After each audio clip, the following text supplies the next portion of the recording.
what to see, what to stream, and what to skip. It's Movie Reviews with Ryan J. That's right. We are back with my bud, film critic Ryan J., who's going to save you time and money this weekend. Good to see you. It's been so long. It's been at least a week. Yeah, exactly. Okay, let's get right into it because I think people are looking for stuff this week, especially with the rain, to to watch. So I'm hoping there's something good in here. We'll see. The Broken Hearts Gallery is your first one. This is PG-13, and this is in theaters. This is in theaters today, and this is from producer Selena Gomez. Go figure. It's a romantic comedy with a great ensemble cast, and it feels really good. Okay, so who's in the cast, and what is the theme of this?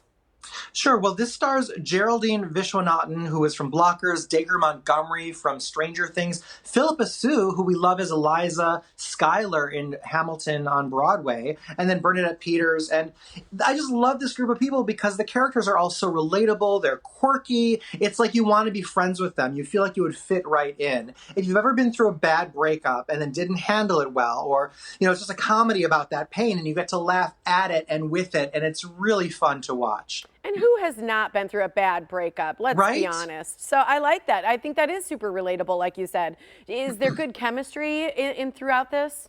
There is. I love how there's chemistry not only between the lovebirds, but also between all of the friends in the cast. And about 3/4 of the way through the film, there's a scene that really makes your heart swell. It's just beautiful and touching. And I look at this movie like a vacation for your brain because it's a real escape from the P&P, the pandemic and politics. Yeah. So see it.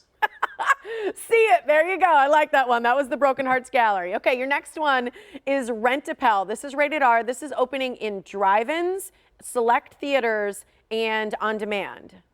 Right. And this is a thriller that kind of creeps over into the horror territory with an emphasis on the word creep because it's creepy. It's claustrophobic.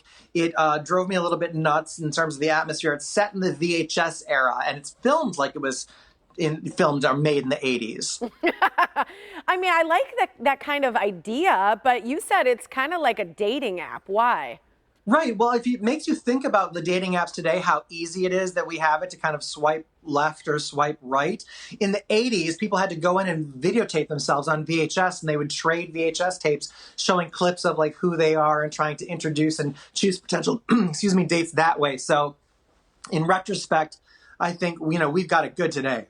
Yeah, you said it kind of gets a little creepy. So how dark is it? Very dark, disturbing. It actually borders on disgusting at times, which really freaked me out. And I wasn't a huge fan, so I was nervous in getting the opportunity to interview star Wil Wheaton and talking to him about the film. Take a look. So how do you feel about this movie?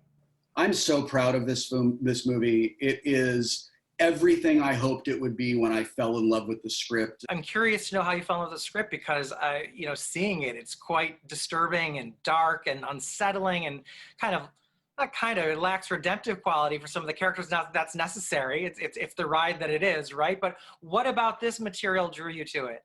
Well, it's all of the things that you just described. It's been such a long time since I read a script where I genuinely didn't know what was going to happen, where I was surprised over and over again. And every time I turned the page, something new and cool was happening. Hi, I'm Andy. Meanwhile, your role is unique, right? In that you're having a conversation, but you don't really have a scene partner. What was it like filming those scenes? That worked really well for me. That's why I'm here for you, pal. I was by myself on the set, and I just had to trust John Stephenson, our director, and I could just say, here's the performance. There's the take. What do you think? Did you believe it? Is it what you intended when you wrote the script? And more often than not, the answer was yes, let's move on. Okay. Yeah, I mean, here's the thing. The first 45 minutes of the film I was totally into. It was intriguing and interesting and a thriller. It turns a corner, then it gets so dark. I just was not into it. I couldn't buy it. I really love Wil Wheaton. If I've piqued your interest at all, definitely check it out and judge for yourself. But for me, Rent-A-Pal is skip it. Oh my God, it was so funny because just watching you interview him, I could tell that you were going to say skip it. I could tell it just was not there for you. Yeah, I didn't feel this movie. But again, judge it for yourself. All right, I like it. Okay, the next one is Pets United. This is what, TVY7? I don't know what That's that a is. TV rating. It's because this movie is on Netflix and it was developed for Netflix, and so it's a TV rating. So there are TV ratings and movie ratings. So this is TVY7, meaning youth, age 7 appropriate. And this is a love letter to pets and the people who own them. I gotta say, there's like a woman in this movie who has a cat, and she talks to her cat the way I talk to Toto, and it made me really self-conscious. Yeah, I mean, we all have a voice, right, when we talk to our It's animals. true. It's true. Okay, so talk about the array of pets in it, and is this similar to? Was there one before this that was similar? The pets There look are other familiar. Pets movies. Okay. Everybody's been asking that, even on all my radio shows this morning. There are other Pets movies. This is not a sequel to any of those. This is an original film, Okay. Pets United. It's a standalone. And I love that it brings together different pets. Like there are dogs and cats and pigs and alligators and the rest of them, and they go on a great adventure together. It takes place in a futuristic, like Jetsons type world setting. And in addition to the Roboville and the evil robots, there's really great subplots too. So while it does skew kind of young, it is really great for all ages. Oh yeah, that city looked really cool. It looked like Japan. Like it was just really neat looking. Absolutely. Okay, so what do you think? You think this is a good one to watch? It's fun. I really was into this. It's bubblegum for your brain, so stream it on Netflix. I love that. Bubblegum for your brain. So we got a vacation and bubblegum for our brain, and then a skip it in between. That's right. Thanks, Ryan. Thank you. All right, I'll see you in a little bit. And you can like Ryan J on Facebook, follow him on Instagram and Twitter. And for his full movie reviews, you got to go to his website. That's ryanjreviews.com.